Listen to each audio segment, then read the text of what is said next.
What are, in your opinion, the key fundamental rights challenges in today's Europe?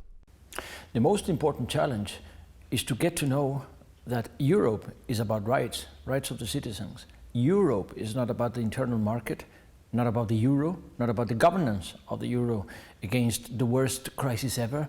It has always been citizens on the move, and they should know that there are institutions who care for them.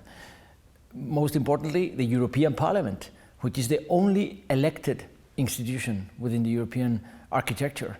We have to care about the citizens' rights, about the development and the implementation of the European Charter for Fundamental Rights, who entered into force alongside the Lisbon Treaty, and about the Lisbonization of the third pillar acquis.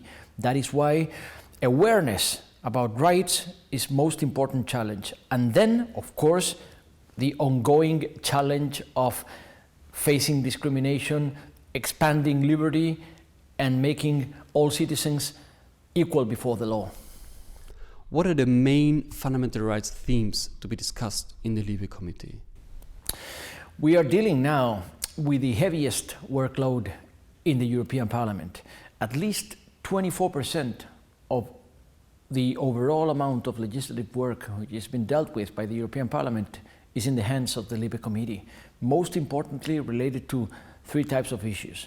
First of all, the balance that has to be struck between liberty and security regarding the data of the citizens, the personal data of the citizens. That means going step by step for the data protection package, the new data protection regulation, but also the PNR and some other issues related to this. Second, the combination of the Schengen acquis and the asylum package, which are to be Lisbonized, which is most important. They affect border control, discrimination, profiling.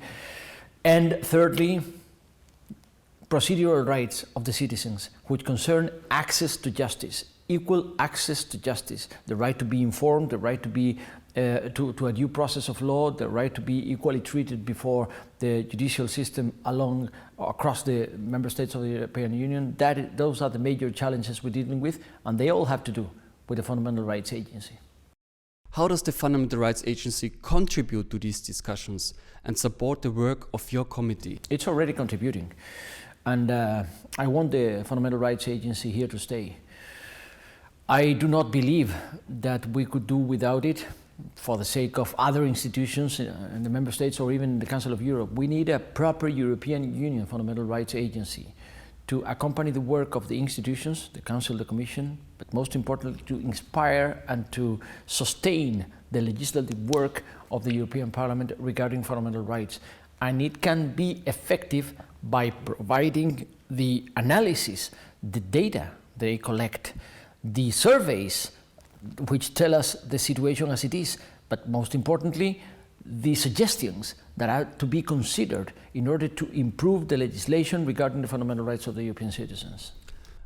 Could you give us one concrete example for the cooperation between the LIBE Committee and the Fundamental Rights Agency? There have been a number so far regarding the situation of the Roma population across Europe. They are subject to discrimination regarding, of course, LGBT, but there is a very specific example that has taken place recently.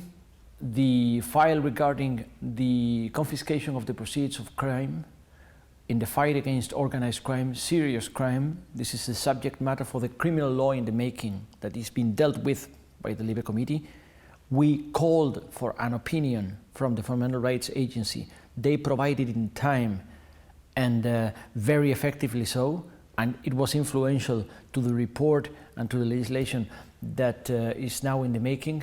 And I would say in the foreseeable future, I would pay much interest to the potential of the Fundamental Rights Agency in inspiring the work to renew the Schengen package and the asylum package, border control, and how to make sure that member states and the European institutions, including Frontex, pay respect to the rights of human beings, to the rights of persons, to the rights of people, when being received at the borders of the European Union and being processed as let's say, irregular migrants or asylum seekers.